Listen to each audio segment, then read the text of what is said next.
Hola, soy Vivi Y yo, Merce. y esto es Maizoreando, Maizoreando. Aquí hablaremos sobre la práctica de Ashtanga Yoga tradicional. desde nuestra propia experiencia. ¿Nos ¿Nos acompaña? acompañas?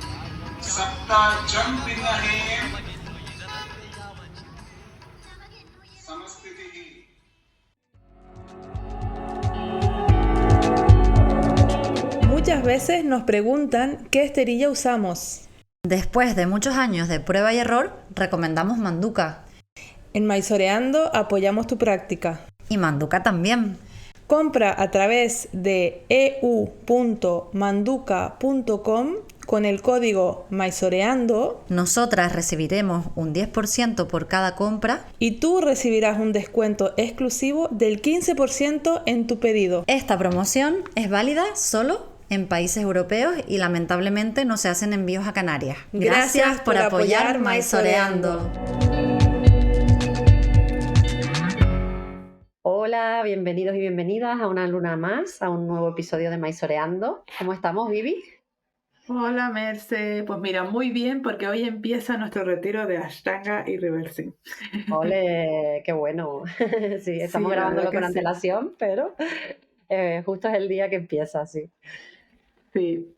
Y bueno, como ya habrán escuchado la primera parte de la entrevista con Alexia Pita, ahora viene la segunda parte. Esto es en esta entrevista ella nos cuenta cómo fue su experiencia en el viaje a Mysore que hicimos en diciembre, después del fallecimiento de nuestro maestro Sharaji.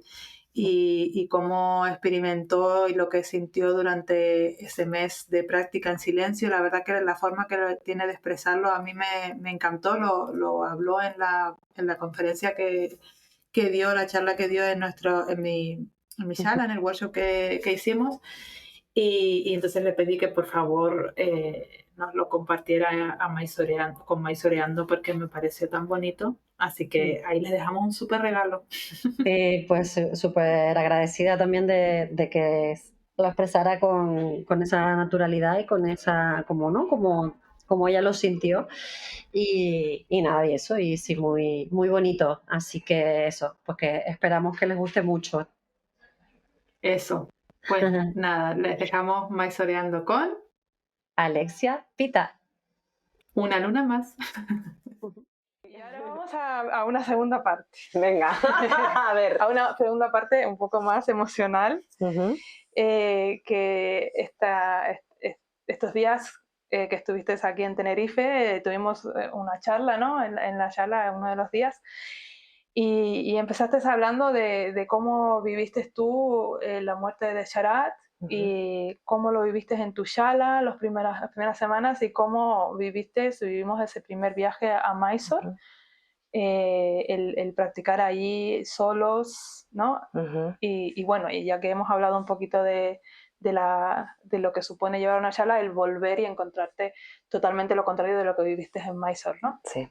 Entonces, bueno, empecemos un poquito por ese comienzo de un poco de ese viaje, ¿no? Que fue primero el fallecimiento de Sharat y esas primeras semanas después de con ese shock, porque ese shock se quedó muy, muy en el cuerpo, yo creo que a veces todavía sigue ahí, pero bueno, los primeros días fueron como una, ¿no? Una pesadilla un poco, ¿no?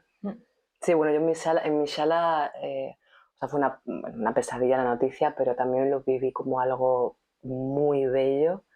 Eh, no sé cómo explicarte, vivimos como una especie de velatorio practicando.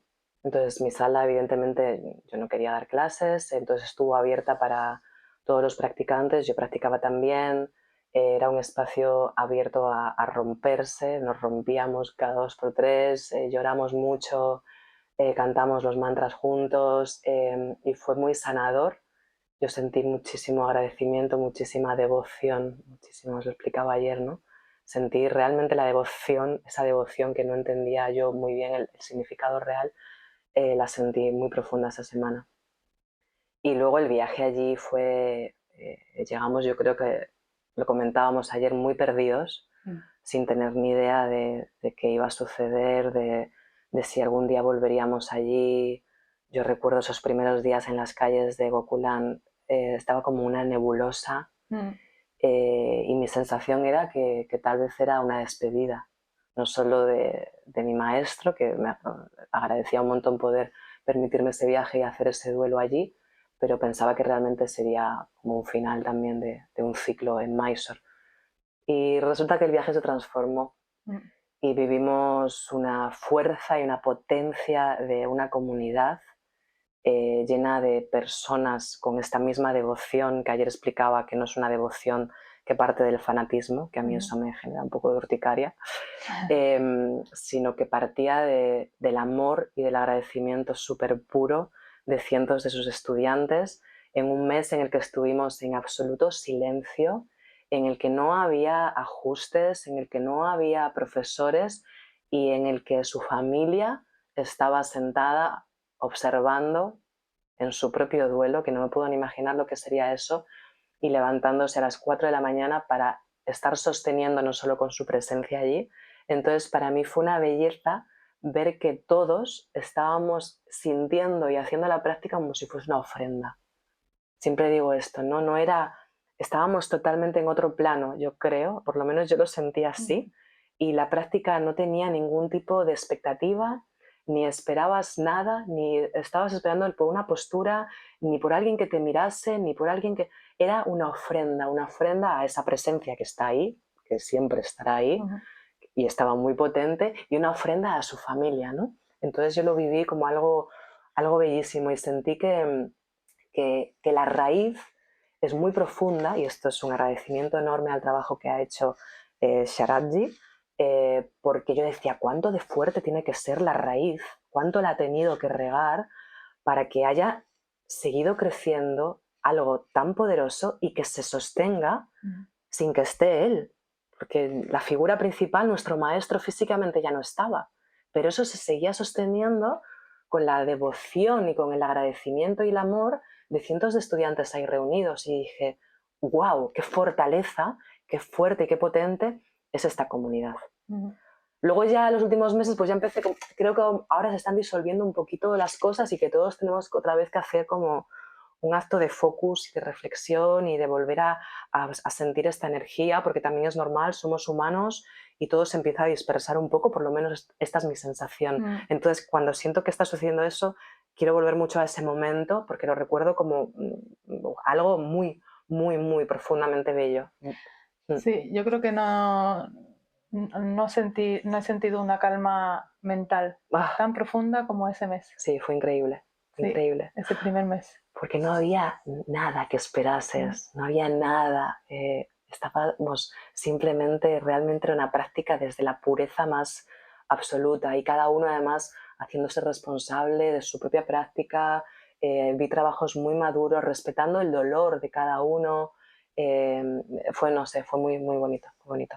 Sí, la verdad que, o sea, si lo pensamos, es como qué suerte el haber estado ahí. Buah, yo me siento súper afortunada y, bueno, súper afortunada y súper orgullosa de haber tomado la decisión de ir, porque en su momento creo que, como todos, dudé.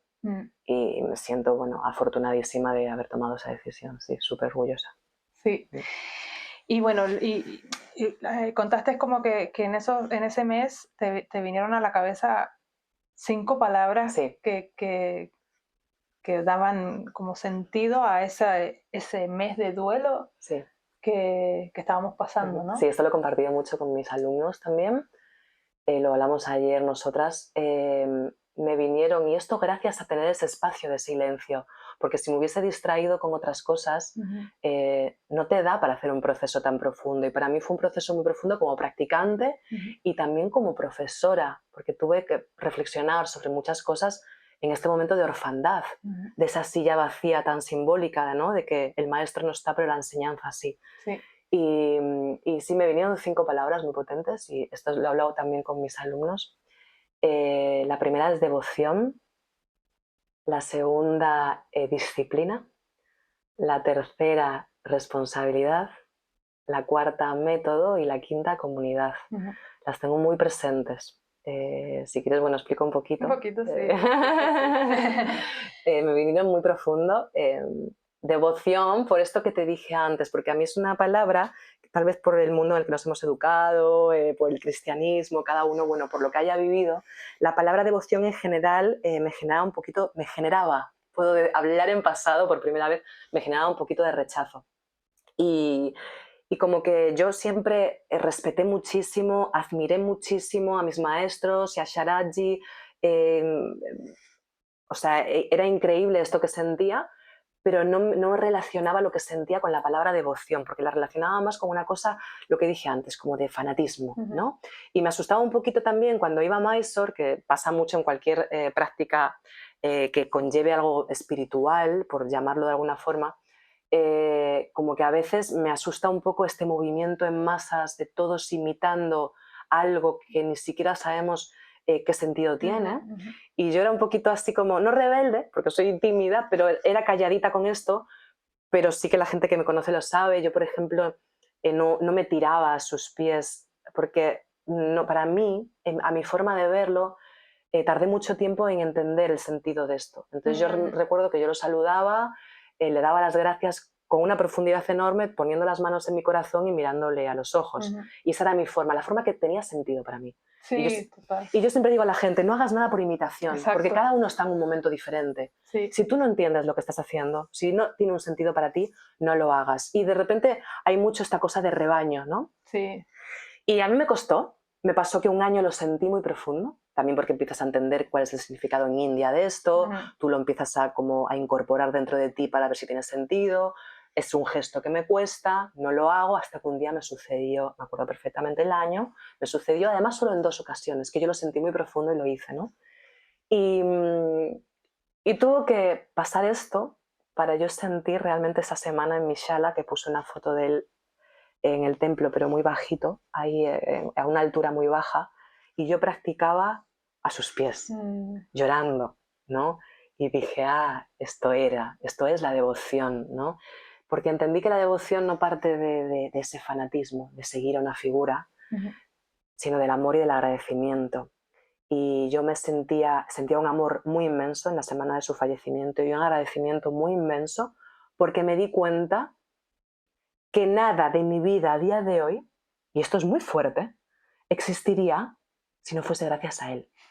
Entonces la devoción surgió en mí de una forma que no te puedo explicar la belleza, porque partía desde ese lugar, desde un amor y desde un agradecimiento inmenso. Yo miraba a mi sala esa semana que llegaba conduciendo, llorando, llorando, llorando, y miraba la puerta y decía, es que esta sala no existiría si no fuese por él. Miraba a mis alumnos, ninguna de estas personas las conocería y estaría disfrutando de estos procesos si no fuese porque él ha seguido regando eso.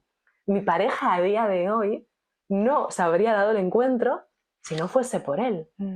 Mis mejores amigos a día de hoy no existirían. La vida no sabría, creo que me emociona, claro. Me emociona como esta cadena que todo me llevaba a esa raíz que es él, esa fuente es él. Bueno, y Patavi en su momento, pero bueno, para mí, que yo siempre he sido estudiante de él, es muy profunda esa imagen de que él es la raíz para mí, ¿no?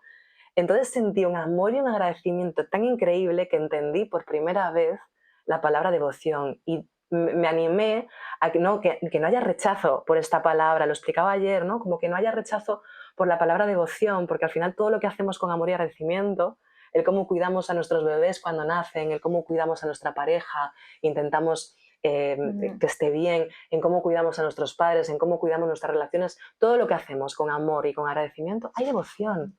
Pero a veces, por la sociedad en la que hemos vivido, por cómo nos hemos educado, confundimos un poquito, creo, ese significado de la palabra devoción. Y me alivió enormemente entender qué era la devoción para mí. Y entonces ahora tiene muchísimo sentido. Cada día cuando enciendo su fotito en el templo, siempre tengo ahí como un gesto, porque siento esa devoción y me ha encantado sentirla con esa profundidad y entenderla sobre todo, ¿no? Sí, a mí una de las cosas que más agradezco es haber podido sentir esa devoción en persona a alguien que estaba vivo y seguir sintiéndola ahora, pero el haber podido sentir devoción hacia alguien, que es algo que está muy mal visto, ¿no? Justo por eso, por ese fanatismo que se considera.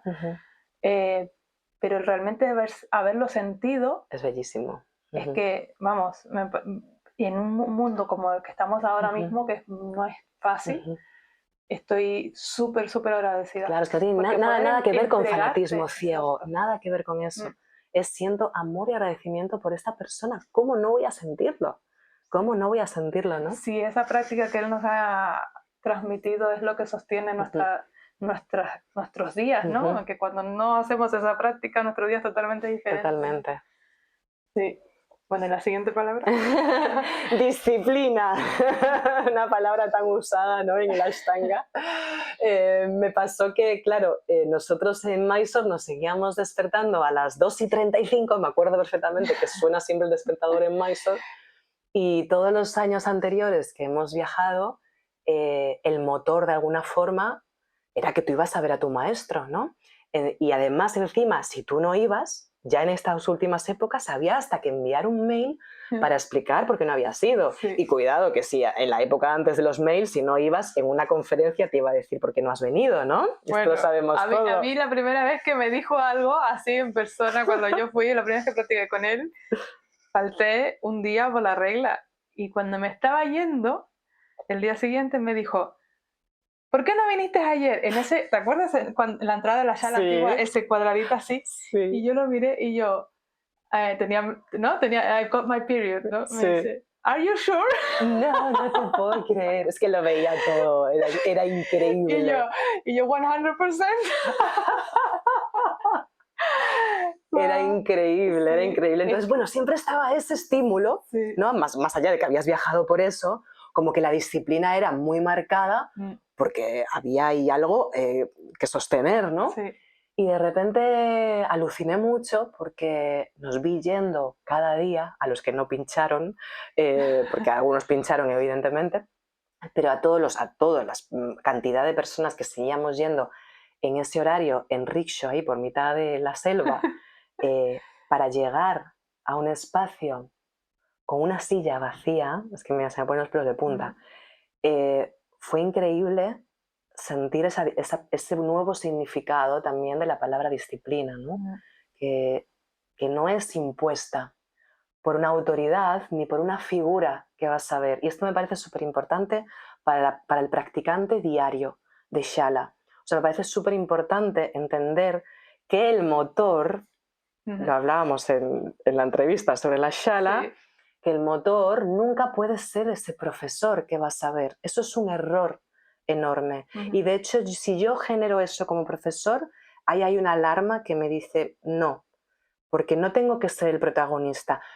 La disciplina tiene que nacer desde otro lugar. O sea, los profesores son muy bonitos. Yo siempre digo, esta metáfora, ¿no?, de que son faros muy necesarios que están ahí puestos en nuestro camino, lucecitas, pero que el capitán del barco eres tú. Entonces el motor nunca puede ser eso, porque fíjate lo mortales que son los maestros, ¿no?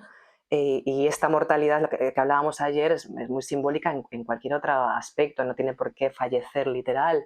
Puede haber muchos cambios en tu vida que te lleven a no tener maestro. Y yo no quiero pensar que la práctica, algo que es tan sólido, se desvanece por eso. Entonces ahí entendí que la disciplina nunca tiene que partir de ese lugar. Y fue muy bello ver a toda una comunidad, a toda la que nos sostuvimos con esa disciplina, yendo a la Shala, a esas horas de la mañana, a hacer una práctica sin esperar nada más que estar en nuestra práctica, sin esperar nada más que vernos a diario a nosotros mismos y trabajar esa relación con nosotros mismos. Y fue muy bonito entender eso, que la disciplina, siempre digo esto, que tiene que salir del corazón y del amor por la práctica, que no tiene que ser un motor externo. Da las gracias si tienes un maestro, y si tienes un maestro como Sharad, pues imagínate, da las gracias si lo tienes, pero que no seas el motor, porque se puede llegar a quebrar todo en un segundo. Y yo he escuchado a gente, practicantes de muchos años, decirme, es que me dan ganas de dejar la práctica. A mí eso no me sucedió, todo lo contrario, creo que se me potenció las ganas de continuar, ¿no?, de esta misión de continuar con su legado y de continuar enseñando y practicando. Entonces fue muy bonito ver también este nuevo entendimiento de de la disciplina allí, que no dependía tanto de eso que esperábamos que nos diesen. Siempre esperamos como que nos den algo, ¿no? Y entonces vamos a buscar ese algo y eso nos hace como levantarnos. Pero, wow, qué valiente es levantarse sabiendo que no vas a recibir ese algo que tanto crees que estás buscando, ¿no? Vas a recibir otras muchas cosas si te dejas en el proceso. Y eso fue muy bello ver esto. La verdad que sí. Sí. La siguiente. La siguiente, responsabilidad. Esto me vino mucho, sí. Esto la sentí muy profunda ya antes de que falleciese Sharat. Siento fuerte que los practicantes, sobre todo cuando ya llevamos años de práctica y las prácticas están ya consolidadas, no es tanto para principiantes, que necesitan mucho más una orientación y una guía porque es algo muy nuevo. Hablo más de practicantes de un tiempo, ya con prácticas maduras y hechas. Creo que es muy importante que nos responsabilicemos mucho de nuestras prácticas. Y a esto me refiero en las decisiones que tomo en cuanto a mi práctica, en cuanto a mis lesiones. Otra vez el chupete, ¿no? Que no dependamos tanto siempre de la respuesta del maestro, sino que nos responsabilicemos con nuestra escucha y con nuestra madurez, con esa percepción que se va afinando tanto si realmente estamos focalizados en la sensibilidad de la práctica, y que no dependamos tanto, sino que empecemos a tomar nuestras propias decisiones en muchas cosas. Yo llevo tiempo, ya lo sabes, lesionada, y antes de ir al viaje, antes del fallecimiento de Sharat, que ya estaba todo organizado, yo sabía que iba a hacer una práctica allí absolutamente modificada. Y hay mucha gente que me decía, pero ¿te vale la pena ir así y te vas a poner a hacer todo eso delante de Sharat? Y yo dije, es que si yo no puedo plantarme delante de mi maestro con toda mi madurez y con todo mi conocimiento del que yo ya estoy segura que tengo de mi cuerpo y de mi práctica, y mostrarle a Sharat o al maestro que sea, yo esto es lo que voy a hacer en este viaje, porque me estoy cuidando y porque sé lo que estoy haciendo. Si yo delante de mi maestro no puedo tomar esta decisión y plantarme delante de él, no es mi maestro. Y yo estaba súper convencida de que Sharat iba a respetar absolutamente lo que yo iba a hacer, y por supuesto que para mí merecía la pena el viaje. Claro. Eso no cabe duda. Y luego falleció, fuimos igual y fue muy bonito porque vi a toda una comunidad responsabilizándose de su práctica, sin que hubiese eso externo que te está dando todo el tiempo las respuestas. Y vi cosas muy bonitas a mi alrededor. Vi gente tomando decisiones con sus prácticas, más allá de esa idea que puedes tener de lo que se supone que tienes que hacer.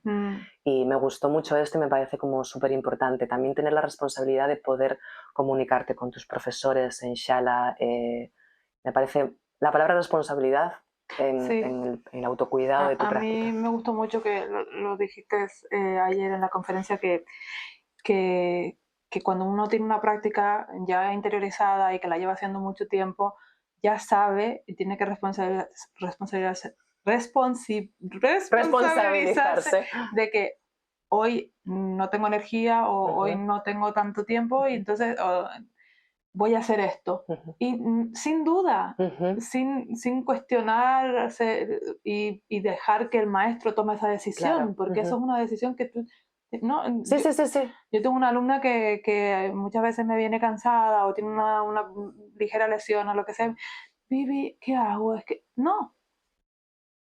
Empieza y decide. Totalmente. Porque creo que es importante, porque luego, como esto es una práctica que nos llevamos a todos lados, que nos vamos de viaje y la seguimos haciendo, ahí no vas a tener al maestro que te va a tomar la decisión. Yo creo que a veces la mejor respuesta que puede dar un profesor a su alumno cuando le pregunta es respóndete tú, o por lo menos trata de responderte tú. Sí. Luego vamos a estar ahí, porque los profesores, en general, por norma general, a lo mejor lo que tenemos para aportar, además de nuestro ese no sé qué personal, ¿no? Tal vez es más tiempo de experiencia, más años conviviendo con toda nuestra vida y esa práctica dentro de esa vida. Entonces, desde ahí, tal vez en muchos momentos podemos dar un consejo, podemos guiar y podemos orientar. Y si alguien está muy perdido en esas respuestas que se está intentando dar, por supuesto, ayudarle. Pero en un primer momento me parece muy importante que esa persona no dependa tanto de tu respuesta, sino que ya tenga esa responsabilidad sobre su práctica. Hablo de prácticas ya establecidas. Sí. Porque a veces, muchas veces pasa, me ha llegado a pasar con alumnos súper avanzados en la práctica de asanas y con muchos años, que lo que pasa cuando llevas muchos años practicando es que de repente cosas que habías conseguido, Sí. ellos dicen retroceder, yo odio esa palabra porque para mí nunca es un retroceso, siempre es un avance si tú sigues practicando a diario, pero de repente algo que te salía de una forma, deja de salirte de esa forma, por lesiones, por edad, por cambios en la vida, por miles de cosas. Y mucha gente me ha llegado a preguntar, cuando ya había pasado ese punto hace mucho tiempo, ¿crees que debería quedarme aquí mucho más atrás porque ya no me sale esto? Entonces yo digo, respóndete tú. ¿De verdad crees que tú llevas practicando a diario? A pesar de que tú sientas que has retrocedido, has estado practicando a diario con todas esas cosas que te han pasado en tu vida. ¿Tú crees que tienes que castigarte de esa forma y volver atrás solo porque en este momento te agarraba los talones y ahora no? Entonces me parece un acto de reflexión súper importante, que uno se responsabilice de esa respuesta y no dependa de que yo desde fuera le diga eso, ¿no? Claro. Sí, justo hace poco salió un profesor certificado contando que una época tuvo una lesión de hombro y entonces ya no le salía la última postura que le dio a Sharat en ese momento, que era pincha, y entonces le dijo a Sharat, entonces mejor me paro antes y no sigo. O no era la última postura, pero Sí. como que... Y Sharat le dijo, no, esa postura ya la hiciste en su momento, esa postura es tuya, no te la quites, Claro. tú sigues Ah, continuando, mira, no sabía esto, no Sí. sabía. Y creo que de esas historias he escuchado varias y como sí, bueno, de repente ya no te coges los talones en Claro. capotazos y por eso tienes que Claro. quedarte ahí cuando ya estás terminando segundo, Claro, imagínate, es que las ¿no? posturas no son posturas en sí, son procesos. Exacto. Para mí son procesos. Sí. Entonces tú ya has pasado ese proceso y por eso has continuado el camino, ¿no? Entonces no tienes que volver a eso. Ese proceso ya lo has pasado y probablemente ahora, aunque no te agarren los talones, para mí estés mucho más avanzado en ese asana que cuando te los agarrabas, ¿no? Entonces esto también es un acto de reflexión muy importante. Igual que al revés también.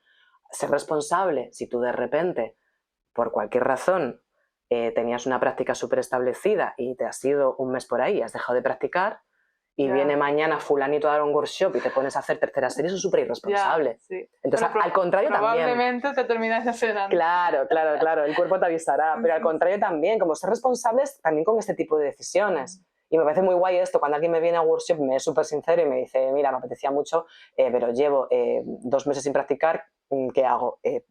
Date la respuesta porque la vas a encontrar, ¿no? Entonces ser muy responsable también cuando me dicen voy a hacer solo esto porque me ha pasado esto, fenomenal, fenomenal, me parece muy buena respuesta. Bueno, entonces tenemos devoción, disciplina, responsabilidad, método.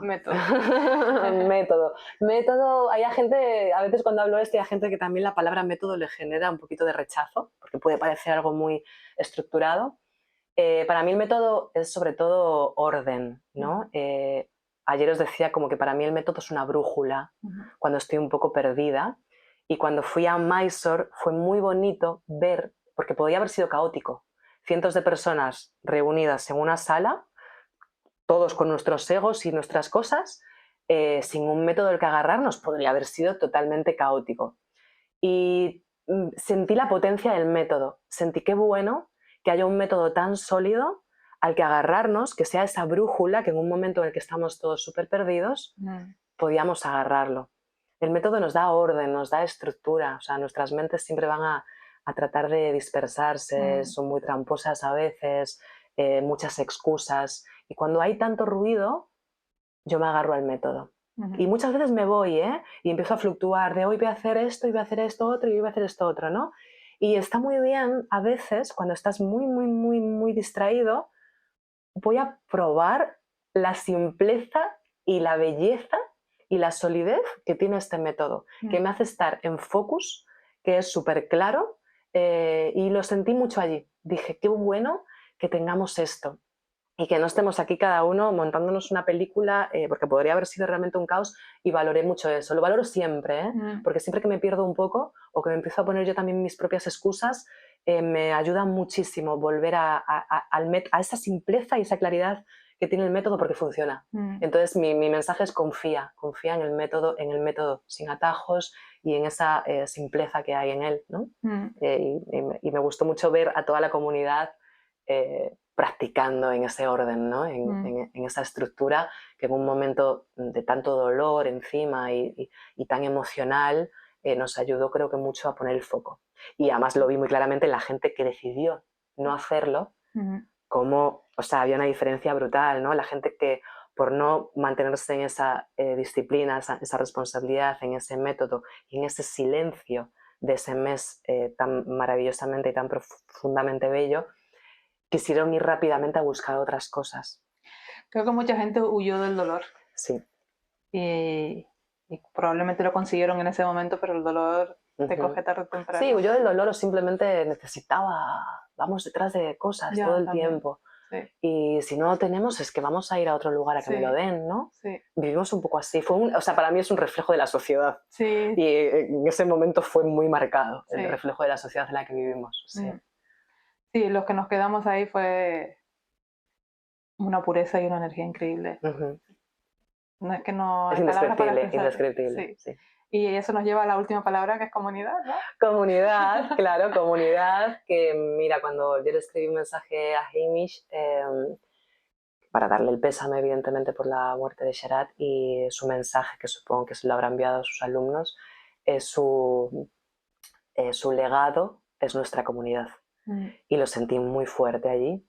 Sentí que, a pesar de que ha pasado esto y nuestra fuente, esa raíz tan profunda, se ha ido físicamente, siento que si no somos tontos y nos empezamos a distraer demasiado y empezamos con el circo, si realmente nos mantenemos con eso que yo sentí ese primer mes, esto se puede mantener durante años y siglos con una comunidad que siento que es muy fuerte, si no nos dispersamos.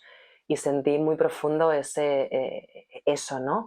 Qué fortaleza tiene esta unión de todos aquí, todos, cada uno de su padre y de su madre, todos súper diferentes, de países diferentes, con procesos diferentes, que a lo mejor ni siquiera hablamos mucho fuera de la sala con muchos, pero dentro de ahí hay una unidad muy potente, con un motor que nos mueve, ¿no? Que es ese amor y ese agradecimiento a esta enseñanza y a este maestro.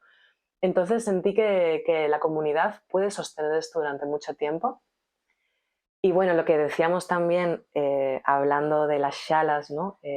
Como al final allí vivimos lo que es la comunidad global, de la gente yendo de muchos lugares, en una comunidad muy grande que nos juntamos allí en Mysore, pero eso no existiría y no se sostendría si no fuese por las mini comunidades.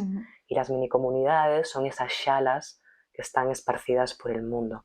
Entonces, si nosotros no cuidamos esas mini comunidades, es muy difícil que esa gran comunidad se sostenga. Y si esa gran comunidad no se sostenga, en algún momento dado, este legado morirá.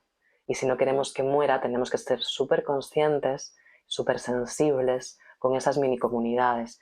Entonces, llamamiento, cuidemos nuestras comunidades, nuestras pequeñas comunidades, cuidemos nuestras shalas, reunámonos, hablemos. Me encanta cuando hacemos los talleres porque de repente nos juntamos diferentes personas a hablar de nuestras crisis, de nuestras inquietudes, ver que no estamos solos. Creo que estas inyecciones para todos los estudiantes son muy necesarias. Creo que es muy importante que cuidemos nuestra shala a diario, a nuestros compañeros, a nuestros profesores, la economía de la shala. Cuidad las comunidades, porque si no, lo vuelvo a decir, creo que están en peligro de extinción.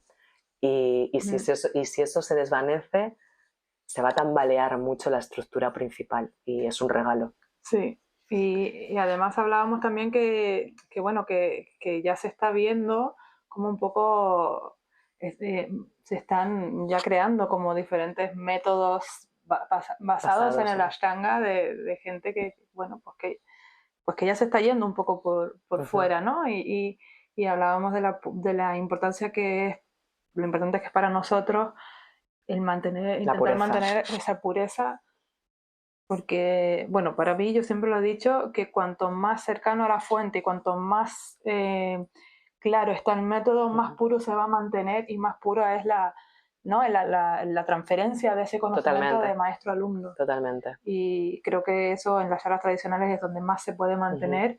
Entonces, la responsabilidad que tenemos como maestros tiene que unirse con la responsabilidad del alumno para querer también nutrirse de ese método puro. Totalmente. de ese linaje tan Totalmente. claro. Que nos distraigamos lo mínimo posible. Sí. Y que confiemos en esta enseñanza que se nos ha dejado, que es un regalo, ¿no? Y ojalá nos distraigamos lo mínimo. Bueno, muchísimas gracias. A ti, a ti.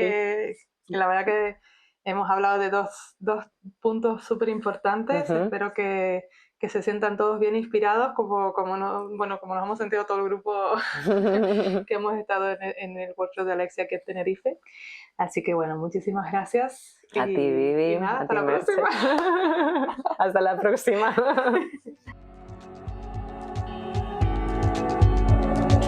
¿Estás buscando una esterilla y material de yoga de calidad? Apoya Maizoreando a través del programa Manduka Reward. Compra en la página web con nuestro código Maizoreando. Nosotras recibiremos un 10% por cada venta. Tú recibirás un 15% de descuento en tu pedido. Gracias por apoyarnos. Recuerda que esta promoción solo es válida en países europeos y que Manduka no hace envíos a Canarias.